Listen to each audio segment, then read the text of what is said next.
Bagaimana jadinya jika semisal kamu datang ke sebuah rumah sakit jiwa hanya untuk melakukan penelitian?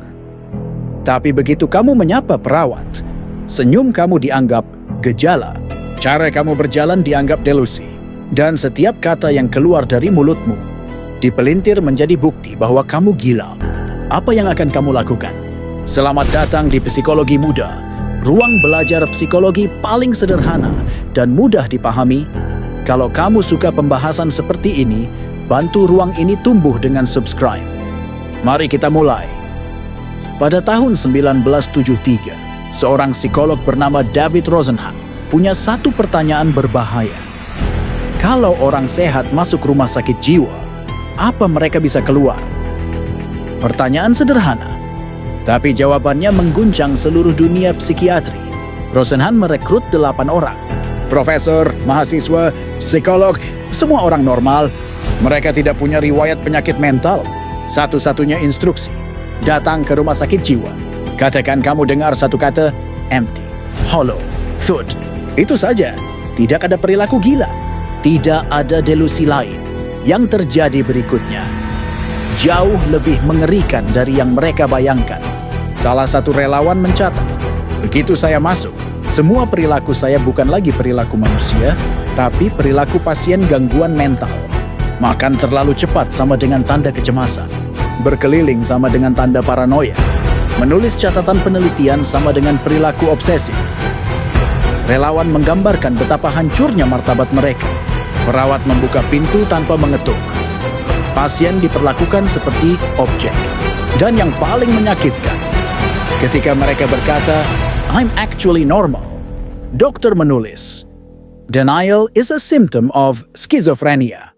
Eksperimen dipublikasikan di jurnal Science 1973. Relawan dirawat selama 7-52 hari.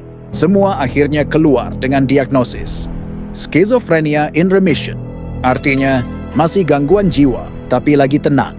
Setelah publikasi, sistem psikiatri Amerika kacau. Banyak rumah sakit memprotes. Namun yang terjadi setelah itu justru makin aneh. Kenapa orang sehat bisa dianggap gila? Ada beberapa penjelasan psikologi yang penting kita pahami. 1. Labeling theory. Begitu seseorang diberi label pasien gangguan mental, perilaku apapun akan ditafsirkan sesuai label itu. 2. Confirmation bias. Dokter melihat apa yang mereka percaya sudah ada, bukan apa yang sebenarnya terjadi. 3. Power imbalance. Ketika kamu tidak punya kuasa, suaramu dianggap tidak valid. Bahkan saat kamu mengatakan kebenaran. 4. Dehumanization in institutions. Lingkungan rumah sakit tertutup membuat manusia kehilangan identitas. Relawan merasa lebih seperti objek pengamatan daripada manusia. Kalau kita pikir lebih jauh, eksperimen ini bukan cuma tentang psikiatri. Ini tentang hidup kita juga. Berapa banyak dari kita pernah dianggap sesuatu hanya karena orang lain memberi label? Pernah dinilai lebay, drama, terlalu sensitif. Padahal kamu hanya manusia yang sedang berjuang. Eksperimen Rosenhan mengingatkan kita bahwa kita semua rentan disalahpahami. Dan betapa bahayanya ketika manusia berhenti melihat manusia. Ada satu hal yang jarang dibahas.